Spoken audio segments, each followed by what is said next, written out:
Notre avant-dernière communication nous vient du Collège de la Cité. Alors, je vois qu'il y a des fans dans la salle. Au Collège de la Cité, on procède à une transformation. On procède à une transformation pédagogique des programmes pour optimiser l'intégration des compétences professionnelles au parcours d'apprentissage des étudiants. Cette façon permet de répondre aux besoins évolutifs des étudiants et aux attentes du marché du travail. Madame Macha Franchi, agente de développement numérique, et Monsieur Olivier Chartrand, gestionnaire du développement de la formation en ligne, tous deux d'un endroit que vous connaissez, nous présenteront des expériences vécues, des réussites et des leçons apprises. Alors, je vous laisse avec Olivier et avec Macha pour une trentaine de minutes. Merci. Oui. Dans 30 secondes, on est en train de préparer la présentation.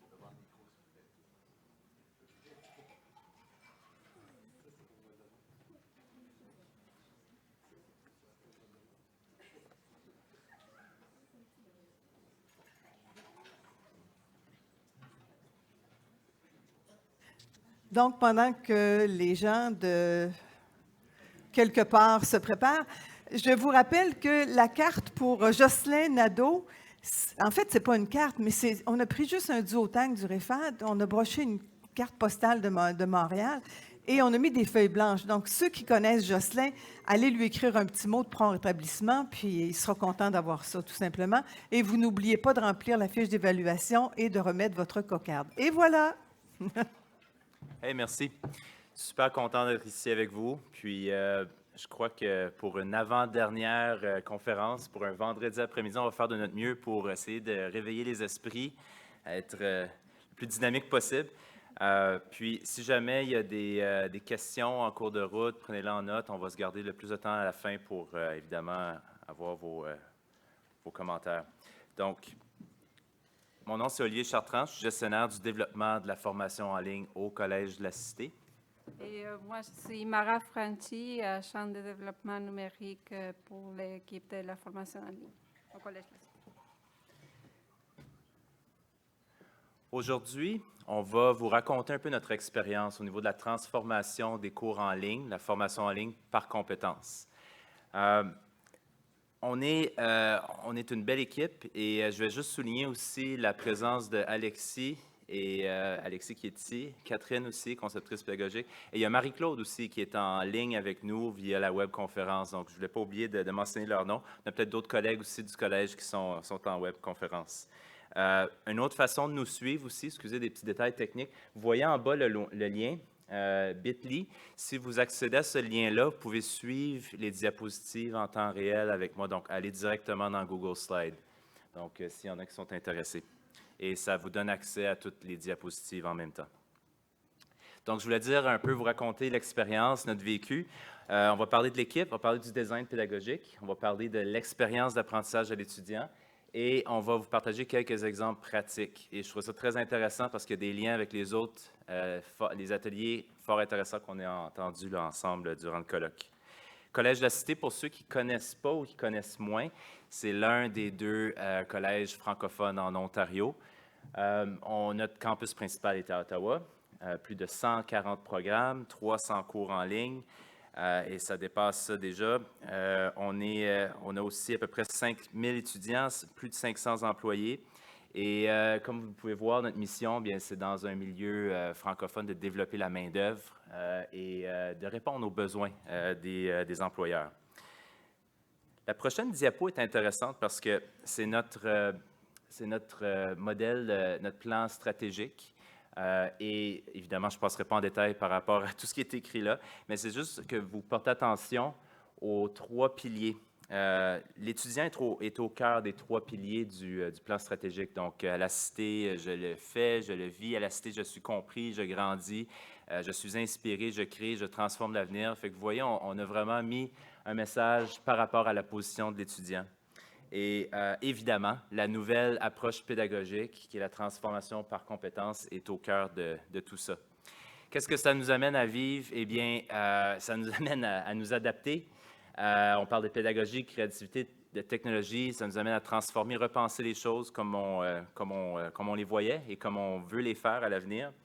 Puis, justement, on a une nouvelle vidéo à vous présenter, quelques secondes, par rapport à l'équipe de développement de la formation en ligne.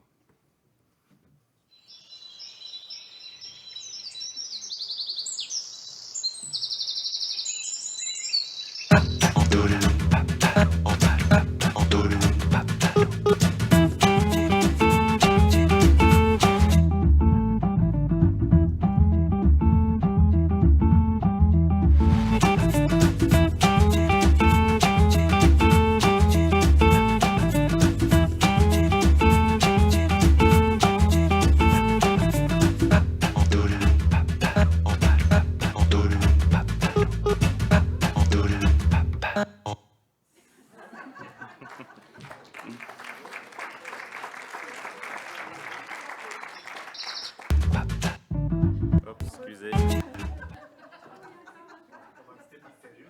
Oui. Excusez. Merci, fort amusant.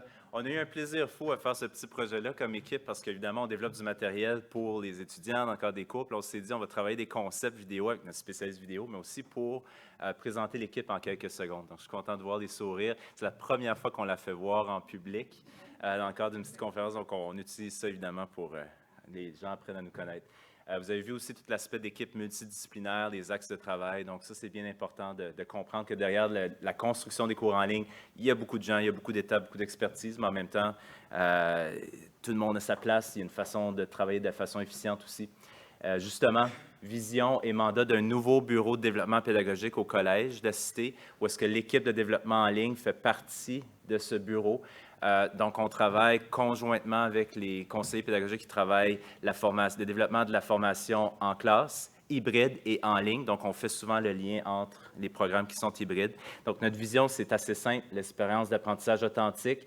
C'est la réussite des étudiants, c'est le leadership, les bonnes pratiques, c'est de partager l'expertise, intégrer l'expertise à l'intérieur du collège et avec nos partenaires et faire de la conception pédagogique, comme vous avez vu dans la vidéo, plusieurs expertises qui représentent notre mandat. Maintenant, le modèle pédagogique rapidement, c'est bien simple. On développe des cursus où est-ce que le développement des programmes sont divisés en unités d'apprentissage. Chaque unité a une compétence. Ensuite, la conception des modalités, les moyens, les stratégies d'évaluation, suivi des apprentissages, évidemment, c'est par compétence. Donc, on mesure la progression d'étudiants au niveau d'une certaine compétence. La prestation est flexible pour faciliter le processus d'apprentissage. On a des programmes entièrement en ligne. Certains sont en classe, en ligne, hybride. Un nouveau qui s'en vient, production fromagère. Vous pouvez imaginer, il y a des ateliers en classe, on a des cours en ligne. Donc, des exemples comme ça qui sont très intéressants. Modalités pédagogiques variées, méthodes d'apprentissage aussi enrichies. Et il y a des caractéristiques au niveau du modèle pédagogique par compétence. Je ne passerai pas tous les détails, je vous invite à les regarder pendant que je suis en train de vous parler, mais je vous dirais que ce qui est important de comprendre ici, c'est qu'il y a une distinction, évidemment, avec une approche par contenu et aller vers l'approche par compétence, où est-ce que la documentation, le milieu, comme exemple, comparativement à un milieu professionnel comme mise en situation. Donc, on va aller vraiment chercher les occasions d'apprentissage qui représentent la réalité pour nos apprenants. Donc, des mises en situation, des études de cas. Je vais parler plus tard un petit peu de où est-ce que ça se situe, ces éléments-là. Il y a beaucoup d'éléments qui, dans l'approche par compétence, qu'on réfléchit et on a essayé de résumer ça en quelques mots pour s'assurer que lorsqu'on l'explique, lorsqu'on en parle à nos experts, à nos équipes, que ce soit bien clair. Définir les termes aussi. C'est drôle parce que souvent, quand on démarre une rencontre de travail, il y a des termes qui accrochent, puis c'est les plus simples que pour nous, c'est tellement acquis dans notre tête, mais pour les gens, savoir c'est quoi une compétence, c'est quoi une évaluation sommative, un indicateur de développement, une activité pédagogique formative.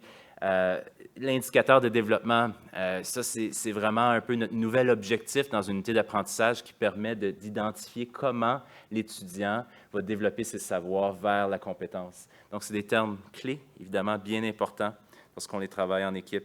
Petite infographie maintenant pour voir l'évolution des rôles. On en avait parlé dans l'autre diapositive, mais comment le prof est un facilitateur, un motivateur, un concepteur de ressources, un guide, un coach. L'étudiant est plutôt proactif, engagé, créateur, chercheur. Il va être plus autonome, il va être réflexif. Donc, on l'amène dans des actions propres à l'approche par compétences. Je sais qu'il y en a plusieurs d'entre vous qui connaissent un peu cette approche-là, puis nous, on l'a réfléchi, on l'a mis un peu dans nos propres mots pour regarder ça au niveau du Collège de la Cité. Pour vous dégourdir un petit peu, voici une question que j'aimerais vous poser. Un peu comme tout à l'heure, les QR codes fonctionnent bien, même de derrière la salle.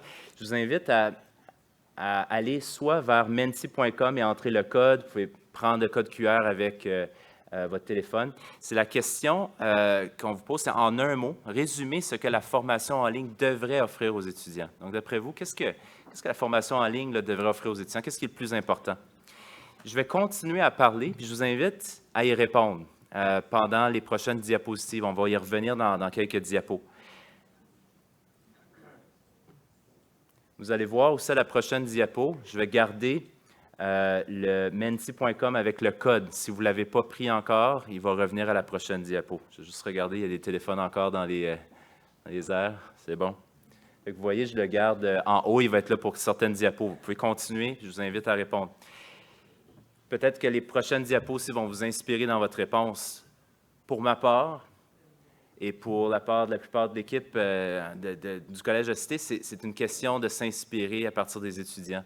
Puis, l'inspiration, c'est souvent des occasions un peu particulières comme celle-ci, où est-ce que j'ai vécu au collège, où est-ce qu'on avait, peut-être vous en avez entendu parler, il y a eu un symposium Education City, la Cité des connaissances, et c'est là où on avait des hauts dirigeants des institutions, on parle de la région d'Ottawa, on avait des étudiants, des profs, toutes sortes de monde à réfléchir sur qu'est-ce que nous réserve l'avenir au niveau de l'éducation. Puis il y avait une question qui avait été posée, c'était justement résumer ce que l'éducation postsecondaire devrait offrir aux étudiants. Puis, tout à l'heure, je vous ai posé pour la formation en ligne, mais là, c'était l'éducation en général. Puis moi, il y a un mot qui m'intéresse beaucoup là-dedans, c'est la passion. Parce que la passion, la flexibilité, des choses comme ça, mais comment est-ce qu'on peut rendre, comme on a parlé ce matin, les choses humaines et passionnantes dans nos cours, dans ce qu'on fait, dans ce qu'on développe. Une autre occasion qui s'est passée très récemment, Advancing Learning, une autre conférence auquel j'ai participé, et on a demandé aux étudiants s'il y avait 30 secondes pour influencer les hauts dirigeants. Ils venaient prendre parole, puis ils nous disaient un petit peu qu'est-ce qu'ils recherchaient. Puis j'ai osé poser la question spécifiquement pour les cours en ligne. Qu'est-ce que vous recherchez, vous appréciez le moins, le plus? Et ils nous ont dit que ce qu'ils appréciaient, c'était la flexibilité. Évidemment, et ils aimaient aussi tout ce qui était interactif. Ils ont parlé de réalité virtuelle. Ce qu'ils appréciaient le moins, c'était d'avoir à gérer leur temps. Souvent, un cours en ligne était moins prioritaire parce qu'il y avait toutes sortes d'étapes pour s'organiser, pour accéder aux cours. Et c'est comment nous, comme institution, on est capable de faciliter la navigation dans un cours en ligne ou d'un cours en ligne à un autre pour s'assurer qu'ils ne perdent pas de temps ou qu'ils ne perdent pas de temps à essayer de comprendre comment le cours fonctionne. Donc, on va aller voir les résultats à la question. Intéressant. Donc, ça, c'est vos réponses. Formation personnalisée, curiosité, flexibilité. Le mot flexibilité revient. Liberté, motivation, expérience authentique, expérience. Très intéressant. Compétence revient, accessibilité. Donc, merci.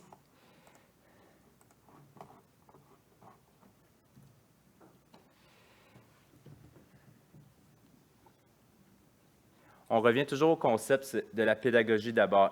Aider l'étudiant à se situer rapidement dans la formation en ligne, dans un cours. La constance pédagogique, la constance visuelle. On en a parlé dans les autres ateliers aussi, et pour nous, c'est très important. Et c'est des choses qu'on a travaillées durant plusieurs années. Et tout récemment, je voulais juste vous parler un petit peu de où est-ce qu'on se situait. Depuis 2017, que l'approche par compétences est arrivée au collège pour qu'on puisse transformer tous les programmes à l'intérieur de 5 ans, et dont les programmes en ligne. Donc, moi, j'ai regardé attentivement les programmes en ligne. On a regardé certaines premières générations d'unités d'apprentissage en ligne en 2017, premier certificat en ligne entièrement développé en 2018. On a fait l'évaluation des outils, on a fait certains groupes focus. Deuxième génération de cours en ligne en ce moment, d'unités d'apprentissage qu'on est en train de développer maintenant, où est-ce qu'on travaille, on peaufine un peu nos concepts suite justement au groupe Focus, suite à ce qui s'est passé dans les dernières années. Ce qui s'en vient, c'est de continuer à travailler sur l'équilibre, la qualité, l'efficience, et où est-ce que l'étudiant peut être créateur de contenu, où est-ce qu'on peut avoir de plus en plus de ressources éducatives libres. Donc, et un autre constat, c'est de travailler nos documents de travail. Je pense qu'on sait tous ici que développer des cours en ligne, ça demande une discipline assez importante au niveau de la gestion des documents de travail. Donc, on est passé avec des gabarits de conception pédagogique, on a retravaillé nos gabarits de multimédia, d'intégration. Puis là, on est en train d'avoir un seul gabarit de travail où est-ce que ça, du départ avec l'équipe, ça suit et on arrive à l'intégration avec ce que les intégrateurs, les spécialistes en multimédia ont besoin. Donc, l'équipe est consciente d'un bout à l'autre. Donc, on a fait beaucoup de travail au niveau de notre base de connaissances puis nos processus. Je reviens maintenant à la structure pédagogique pour l'approche par compétences. On en a parlé tout à l'heure dans l'infographie. Donc, c'est juste un portrait pour voir dans une unité d'apprentissage en ligne par compétences, à partir de la page d'accueil, on a une expérience immersive. On en parlait un petit peu, on va vous montrer des exemples. On a une orientation du parcours d'apprentissage. Ensuite, on tombe dans le contexte, mise en situation, une activité déclencheur. L'objectif d'apprentissage, c'est l'indicateur de développement. Et tout de suite, avant même de rentrer dans le contenu, on amène l'étudiant à comprendre sur quoi il va être évalué, avec des grilles d'évaluation, les étapes. Étape 1, 2, 3, ça peut aller jusqu'à 5. Chaque étape, c'est une occasion pour l'étudiant d'avoir de la rétroaction, puis c'est constructif. Ces étapes-là ne comptent pas pour des points, mais c'est évalué formellement. Donc, il va y avoir quand même une rétroaction, l'étudiant reprend la rétroaction, mais c'est seulement l'étape finale qui est évaluée, voir si l'étudiant a réussi ou pas. Donc, à l'étape finale, il reprend sa progression, ses étapes pour arriver à réussir son cours. Ensuite, on place l'activité formative parce que l'étudiant, il voit ce qui se passe au niveau du sommatif, ce qu'il y a à faire, mais il va se pratiquer dans le formatif. Il revient dans le sommatif. Donc, et c'est là l'occasion, dans l'approche par compétences, d'avoir du contenu, des ressources, des activités. Donc, des activités d'évaluation formative, notions essentielles, qui puissent valider ses connaissances, des ressources pertinentes. La fin, le retour des apprentissages, c'est de souligner les succès. C'est des liens à d'autres compétences dans le programme ou ailleurs au collège. Et vous voyez comment l'évaluation est au début. Donc, on amène tout de suite l'étudiant à regarder sur quoi il va être évalué, comment il va être évalué, avant même de l'amener à faire des activités et avoir du contenu devant les yeux. Comme équipe en conception pédagogique on a eu un atelier avec Pascal Bellier au niveau du REFAD il y a quelques mois. C'était de travailler vraiment les objectifs pour une équipe de conception pédagogique. Donc, l'évaluation des compétences est tout un défi. Au-delà de ça, l'équipe s'est entendue sur des objectifs pour faire la conception pédagogique par compétences. Donc, ce n'était pas les objectifs pour les étudiants, ici, c'était les objectifs pour l'équipe en conception pédagogique. Donc, les éléments que je vous ai montrés tout à l'heure, à chaque grandes étapes, grandes branches, il y a un objectif. Donc, à l'accueil, par exemple, motiver l'apprenant à suivre le cours, jouer sur l'intrigue, les émotions, l'atmosphère reliée à la thématique de cours. Donc, à chaque unité d'apprentissage qu'on développe, on essaie de se rappeler l'importance de ces éléments-là. Ce n'est pas rien, mais ça va nous aider, évidemment, à s'assurer qu'on a suffisamment de matériel puis de stratégie pour engager l'étudiant, le motiver. L'évaluation prend un rôle très important dans l'approche par compétences et c'est là où les étudiants passent le plus de leur temps. Pour une unité d'apprentissage de 14 heures au Collège de la Cité, on pourrait imaginer que l'étudiant peut passer jusqu'à 14 heures juste pour son évaluation finale. Donc, c'est normal que l'accent soit mis là-dessus par compétence. C'est là où il va fouiller, il va commencer, il va aller voir d'autres ressources pour travailler ces étapes. Donc, c'est vraiment un endroit important. Tout ça est bien beau. On parlait de ça un peu de la même façon il y a quelques années, mais on a passé en groupe focus pour voir comment les étudiants réagissaient. Ce n'est pas juste de faire les prestations des unités en ligne, on a fait ça aussi, mais on a regardé des groupes de plus près, voir comment ils réagissaient. Il y a eu deux principales activités qui se sont produites récemment, dont une qui était vraiment d'avoir des étudiants dans une unité d'apprentissage en ligne par compétences, puis voir comment ils progressaient, comment ils naviguaient, mais une unité qui était complétée. On a eu une autre expérience avec une conceptrice pédagogique où est-ce qu'on a amené les étudiants dans une unité qui était en construction. Donc, c'est une version brouillon. Il n'y avait pas de finalité graphique, tout ça, mais tout était là, les étapes, les grandes lignes, la structure. Donc, on a travaillé dans 2 situations où est-ce qu'on a eu un retour d'informations vraiment, vraiment intéressant. Je vous dirais que, par exemple, la page d'accueil d'une unité d'apprentissage en ligne, elle a été complètement repensée grâce au groupe Focus. Les étudiants voyaient au numéro 1, c'était notre première page d'accueil qu'on avait traditionnellement depuis des années. On a décidé avec l'équipe et Mara justement de penser à une approche plus immersive, d'avoir, vous voyez l'arbre, ça c'est un environnement 360, une photo 360 interactive. On s'est dit, on va mettre ça au cœur de la page d'accueil, faire vivre quelque chose à l'étudiant, lui parler, lui présenter le parcours. Où est-ce que je pointe la souris, c'est des mots-clés, ça bougeait. C'était bien. Puis, les étudiants nous ont dit, c'est parfait, c'est intéressant. Puis, j'ai terminé l'unité. Puis là, on est allé voir, puis on a réalisé, il y a quelques pages qu'il n'a pas vues. il y a des pages où est-ce que les étudiants n'ont pas consulté. Et là, ça nous a ramené à dire, OK, c'est bien beau l'aspect peut-être immersif, tout ça, mais il faut revenir, malgré l'approche par compétence qui est non linéaire, il faut ramener l'étudiant à une certaine logique linéaire avec une table des matières en partant pour lui dire, voici toutes les pages que tu as consultées, un peu comme on avait traditionnellement. Donc, notre 3e modèle était finalement un meilleur des mondes entre une page d'accueil plus traditionnelle, linéaire, et une page d'accueil qui respectait un petit peu l'approche par compétence parce qu'on voulait l'avoir en immersion dans les notions dès le départ. Donc, c'était un constat bien important. Je fais jouer un petit vidéo, il n'y a pas de son, puis je vais vous expliquer en même temps que ça joue, qu'est-ce qui se passe ici. On a eu l'occasion d'avoir un stagiaire aussi en design graphique, un étudiant du Collège de la Cité.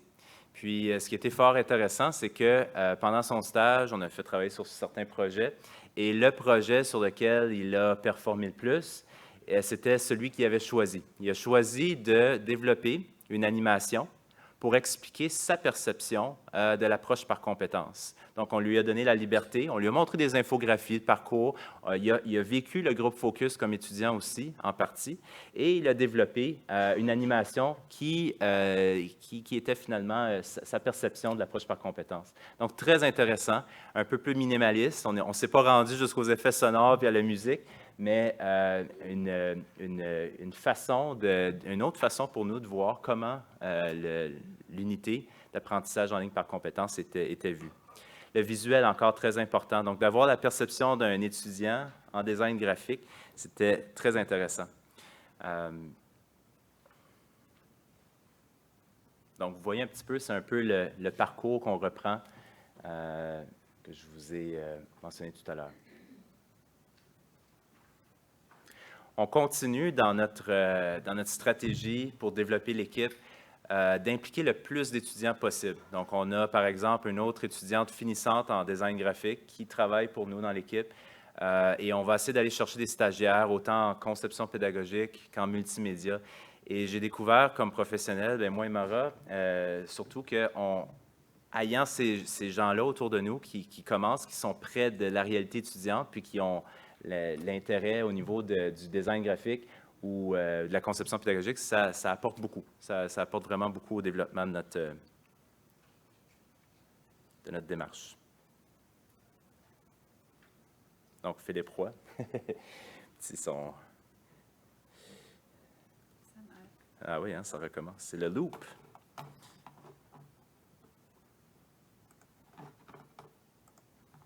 Ici, on a simplement repris les diverses diapos, juste pour vous montrer un petit peu, revenir sur le visuel. Je ne repasserai pas évidemment tout, mais vous voyez qu'il y a quand même des messages intéressants que l'étudiant nous partage. J'aime bien la cible. On a travaillé ce concept-là un peu ensemble, puis c'est le fait que la flèche ne frappe pas nécessairement le mille, le centre. Quand on est en approche par compétence, ça ne veut pas dire qu'à la fin de l'unité, on maîtrise la compétence. Juste le fait de frapper la cible, c'est déjà exceptionnel. Et j'ai trouvé cette image-là très, très forte. Évidemment, il y en a plusieurs autres qui sont très fortes. Et c'est là où ça nous amène à progresser. Je vais inviter Mara maintenant à vous parler. Vous allez voir, la présentation va devenir de plus en plus technique au niveau du multimédia. Je vais vous inviter Mara à poursuivre un petit peu sur le design multimédia visuel des cours en ligne. Bon, como siempre digo, la pedagogía antes de la tecnología. Donc, moi, je me demandais si je pouvais continuer en espagnol. Ça serait plus facile pour moi, peut-être. Mais non, on revient au français. Je vais faire mon mieux. Oui. Mais ça, c'est... donc, ce qu'on je parlais tantôt, c'est qu'il faut toujours imprimer la pédagogie avant la technologie. Donc, c'est mon rôle toujours de guider le développement numérique et maintenir le focus sur la pédagogie avant la technologie. Donc, améliorer aussi le visuel pour mieux guider l'étudiant dans les cours. Donc, comme ça, vous pouvez voir l'infographie qu'il y a dans la page d'accueil du cours et comment l'infographie a évolué dans le temps. Donc, on a utilisé la standardisation des icônes, par exemple, dans le visuel. Dans les icônes que vous voyez dans la dernière infographie, ça va répéter dans les cours, dans les différentes étapes. Donc, ça l'aide à l'étudiant à se retrouver dans les cours. Aussi, une perspective plus dynamique qui amène à l'action à l'étudiant. On essaye toujours de faire des appels à l'action à l'étudiant pour savoir qu'est-ce qu'il faut faire après et l'incentiver.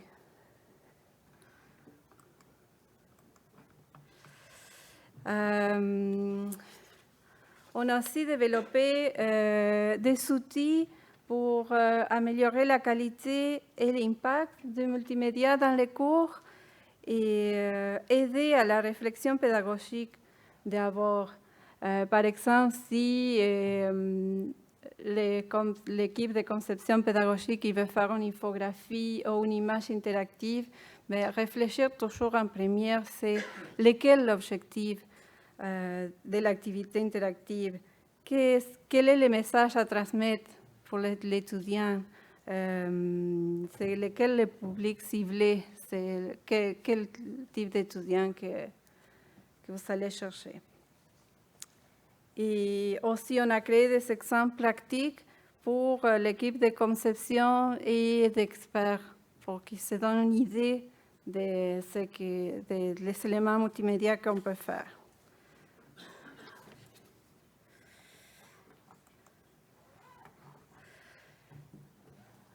Donc ici, c'est un exemple de notre page d'accueil d'un cours en ligne. On a une expérience interactive 360 et je vais vous montrer qu'est-ce que c'est exactement. Donc, ça c'est pour un de nos cours des effets et substances psychotropes. Ouais. On peut cliquer et avoir différents liens interactifs, des vidéos, des images.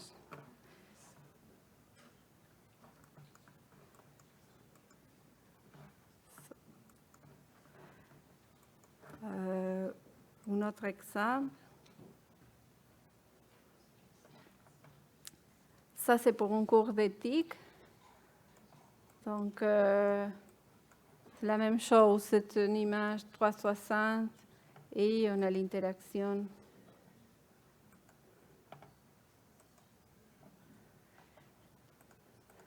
Des vidéos, des articles pertinents.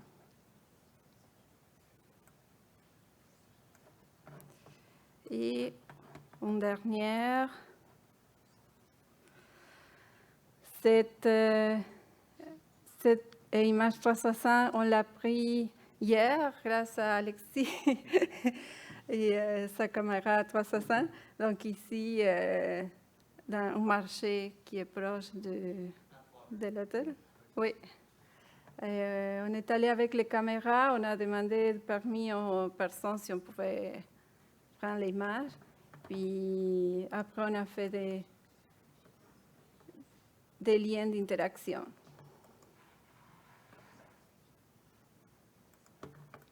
Par exemple. Des vidéos. Pour le programme en production fromagère qui s'en vient, on commence à réfléchir à ça. Oui, ça c'est pour les programmes en production fromagère qui s'en viennent. Mara, tienes 2 minutos. 2 minutos. OK. Ouais, je vais montrer rapidement comment on les voit dans la page d'accueil d'un cours en ligne. Donc, je vais passer à la suivante, plus rapidement. Ça, c'est notre exemple des éléments multimédia et interactifs. C'est une expérience vraiment virtuelle.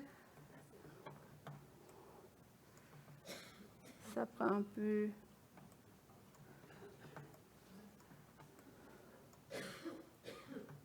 Donc, vous avez des points d'interaction. C'est une classe au collège La Cité.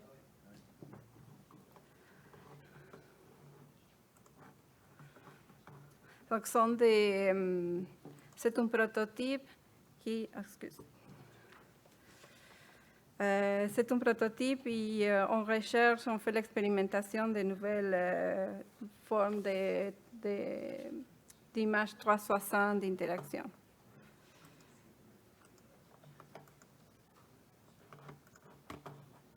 On revient. Hop.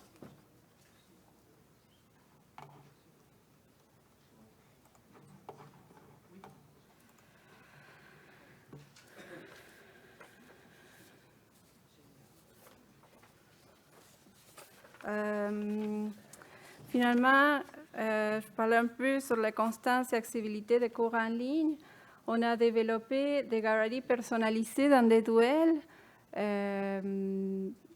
pour arriver pour améliorer l'accessibilité. On a aussi développé une constance visuelle dans tous les cours, par exemple les icônes, la structure des cours, les titres. Donc, on a la même constance visuelle dans toutes les pages. On a amélioré beaucoup le respect des normes d'accessibilité. Je vais vous montrer un exemple.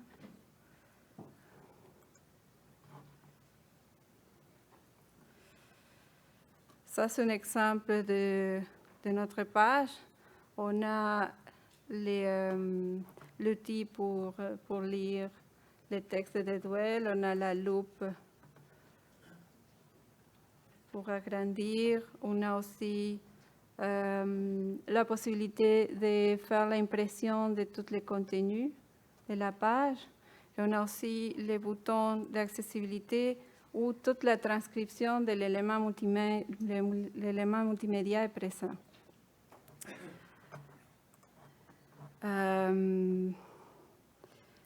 Oups. Oui, oui, aussi on utilise beaucoup iSpring. Et on respecte l'accessibilité aussi avec iSpring. C'est la suivante. Ouais, si tu veux continuer. Merci, Mara. On a terminé. Peut-être pendant la période de questions, on a une petite question à vous poser. C'est quelle approche ou technologie recommanderiez-vous pour améliorer l'expérience étudiante en ligne? On en a entendu beaucoup aujourd'hui dans les divers ateliers, hier aussi, mais c'est un autre nuage de mots pour peut-être se partager quelques éléments. Donc, je vous invite à participer. Merci beaucoup.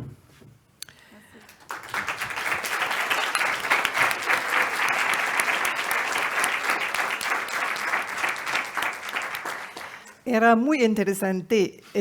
Vamos a tomar una preguntas. ¿De acuerdo? Pardon? Alors, Denis, est-ce qu'on a une question sur le web? Pas pour l'instant. Alors, dans la salle, est-ce qu'il y aura une question? Oui, nous avons une question. Una pregunta. Si c'est en espagnol, je vais laisser ma répondre. En fait, en début, vous disiez que vous faisiez également des formations hybrides. Donc, il y avait une partie probablement en présence avec un enseignant et tout ça. La présentation, elle me semblait beaucoup portée sur des cours comme complètement asynchrone. Est-ce que votre design pédagogique, nous, dans notre collège, c'est beaucoup le hybride, qui est soit 100% synchrone ou hybride. Puis le défi est de rendre les parties synchrones aussi pertinentes que les parties asynchrones et vice-versa, complémentaires, que s'enchaîner. Est-ce que ça vous fait une checklist différente là, dans votre design pédagogique quand vous abordez une formation hybride? Excellente question. Pour le certificat de production fromagère, justement, on a travaillé très fort avec l'équipe qui développe les unités d'apprentissage en classe pour avoir un design pédagogique similaire. Donc, on développe les guides d'enseignement de laboratoire ou plutôt technique avec eux. Et ce qui est en ligne est entièrement en ligne. Donc, c'est soit une unité d'apprentissage en ligne ou en classe. Et même, on travaille d'avoir des enveloppes d'unités en ligne ou en classe pour faciliter la prestation. Mais c'est ça. Finalement, pour avoir un design pédagogique qui se tient un peu de la même façon. Donc, il développe une unité d'apprentissage ou une partie de sa compétence complètement asynchrone. Comme ça, on la design selon notre checklist asynchrone. Puis, si c'est synchrone, il y a un design synchrone. Puis, en tout cas, le lien entre les activités, entre les différentes parties de la compétence, là, c'est le défi. Là. Nous, on le voyait, le défi de dire, bien, OK, qu'est-ce qu'on laisse au synchrone pour faire le lien entre... Là, vous dites, OK, on va découper ça plus carré que ça. Là. Bien, je pense qu'en enveloppe, on peut imaginer une enveloppe de 3 fois 14 heures, comme un cours de 42 heures. C'est un peu comme ça on fonctionne. Fait qu'il y a des liens souvent entre les unités. On les garde ensemble, soit en ligne ou en classe. Et c'est sûr que tout ce qui est en ligne et en classe, s'il y a du matériel, comme étudiant, comme prof, a accès à l'ensemble des choses et il y a des liens à faire. Mais c'est une unité à la fois. Chaque unité a un indicateur de développement spécifique qui a un début puis une fin qui est autonome. Et on pense même certaines unités d'apprentissage à les développer pour de la formation continue. On pourrait les sortir et les offrir en formation continue parce qu'ils visent le développement d'une compétence. Donc, mais oui, c'est un défi. C'est un excellent commentaire. Lise, oui. Lise, sur le web, oui. Je la pose comme je la vois. Là. Peut-on faire cliquer sur « Résultat » à l'écran principal après la question, s'il vous plaît? Voir les réponses. Ah, excellent.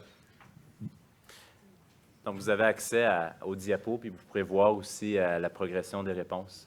Donc, on voit ici beaucoup de technologies et approches, certaines qu'on a mentionnées. Vidéo interactive, collaboration, photo 360 ou 365. Excellent. Alors, on prendrait une dernière question, mais toute dernière. Oui. Je ne suis pas sûr que je vais être la dernière question. Peut-être que quelqu'un veut le micro. OK. Bravo, la Cité. J'ai été présent au REFAD en 2006, puis la présentation sur l'encadrement des étudiants était vraiment une des plus intéressantes à mon sens du colloque. Puis encore une fois, une belle présentation. Je vous mentionne, pour votre curiosité, un outil qui dépasse aujourd'hui ce que Tingling fait.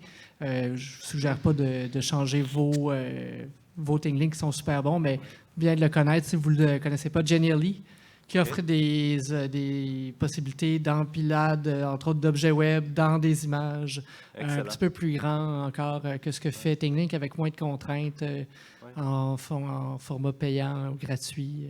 Parfait. Génial.ly.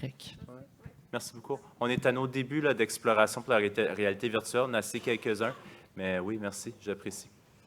Alors, merci beaucoup. Muchas gracias, señora.